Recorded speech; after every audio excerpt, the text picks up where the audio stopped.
நற்செய்தி வாசகம்.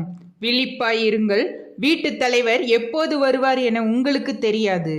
மார்க் எழுதிய தூய நற்செய்தியிலிருந்து வாசகம். அதிகாரம் 13, இறைவசனங்கள் 33 முதல் 37.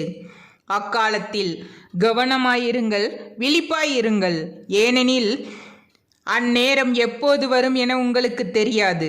நெடும் பயணம் செல்லவிருக்கும் ஒருவர் தம் வீட்டை விட்டு வெளியேறும்போது தம் பணியாளர் ஒவ்வொருவரையும் அவரவர் பணிக்கு பொறுப்பாளராக்கி விழிப்பாயிருக்கும்படி வாயில் காவலருக்கு கட்டளையிடுவார்.